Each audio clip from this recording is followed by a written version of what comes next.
Assalamualaikum warahmatullahi wabarakatuh. Perkenalkan, nama saya Sri Aisyah dari kelas 2 PIF akan menjelaskan mengenai konsep pembelajaran kontekstual. Nah, yang pertama yang akan saya jelaskan yaitu pengertian konsep pembelajaran kontekstual. Menurut Suherman, pembelajaran kontekstual merupakan pembelajaran yang diawali dengan mencontohkan kejadian di dunia nyata yang dialami oleh siswa, lalu diangkat menjadi pembahasan konsep uji yang sedang diajarkan. Nah, hal ini bisa dilakukan dengan mempraktekkan, menceritakan, berdialog, ataupun dengan tanya jawab. Artinya, saat kegiatan pembelajaran berlangsung, peserta didik seolah bisa merasakan dan melihat langsung aplikasi nyata materi yang sedang dipelajari. Nah, adapun contoh pembelajaran konstekstual di kelas, yang pertama, misal guru mempraktekkan renang gaya kupu-kupu di hadapan para peserta didik. Yang kedua, guru menampilkan gambar rangka manusia untuk menunjukkan bagian-bagian rangka manusia. Yang ketiga, guru membawa bahan ajar berupa perkecambahan untuk menunjukkan proses pertumbuhan biji. Yang keempat, guru membawa contoh koran atau majalah sebagai bahan untuk membahas berita. Yang kedua, komponen pembelajaran kontekstual. Nah, terdapat 7 komponen yang menjadi dasar pelaksanaan pembelajaran. Yang pertama ada konstruktivisme. Konstruktivisme menurut Muslih adalah proses pembelajaran yang lebih menekankan pada bangkitnya pemahaman secara mandiri, secara aktif, kreatif, dan produktif.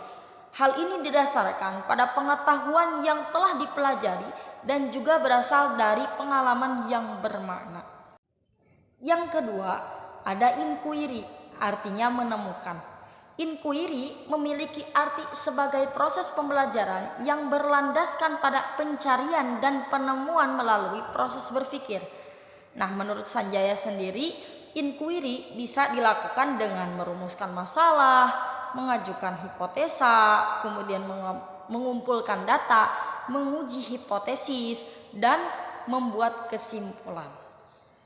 Muslih sendiri mengatakan bahwa temuan tersebut bukan didapat dari hasil mengingat sejumlah fakta, melainkan hasil penemuan sendiri dari fakta-fakta yang telah diperoleh oleh peserta didik.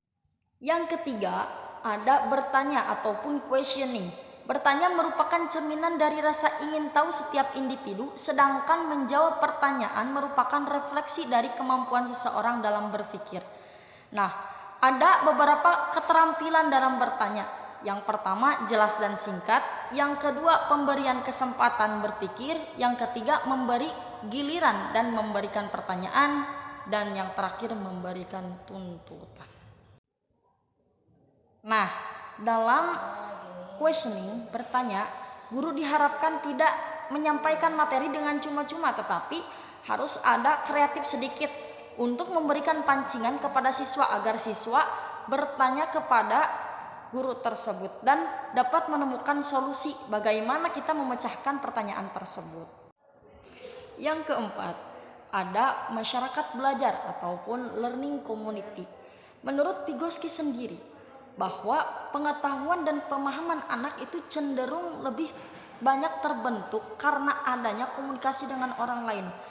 Itu pun mau kerjasama antara kelompok dengan kelompok yang lainnya ataupun individu dengan individu lainnya. Orang lain dan teman sendiri pun itu mampu membentuk karakter dan pemahaman secara lebih banyak seorang anak. Yang kelima, ada pemodelan ataupun modeling. Modeling merupakan proses pembelajaran yang menggunakan peraga sebagai contoh yang dapat diikuti oleh setiap individu. Modeling merupakan komponen yang paling penting dalam pembelajaran karena dengan melalui komponen ini kemungkinan terjadinya pembelajaran yang teoritis dan memungkinkan terjadinya verbalisme dapat dihindarkan dari siswa. Nah, yang keenam ada refleksi. Yang keenam ada refleksi. Refleksi ini merupakan proses pembelajaran yang ketika sudah berakhirnya pembelajaran, guru akan memberikan kesempatan kepada siswa untuk kembali menggali ingatannya mengenai apa yang telah dipelajarinya. Misalkan kalau guru kreatif itu biasanya sering bertanya tentang pelajaran yang sudah dibahas. Untuk siapa yang bisa menjawab terlebih dahulu, maka ia akan pulang terdahulu. Jadi pahula-hula balik. Nah, yang terakhir itu penilaian nyata. Penilaian nyata merupakan proses yang dilakukan oleh guru untuk mengumpulkan informasi mengenai perkembangan anak dalam pembelajaran. Apakah berpengaruh terhadap intelektual anak ataupun berpengaruhnya hanya pada mentalnya saja, ataupun berkembang pada intelektual ataupun mental. Nah, yang terakhir yaitu penilaian nyata. Penilaian nyata merupakan proses yang dilakukan oleh guru untuk mengumpulkan informasi mengenai perkembangan anak dalam pembelajaran.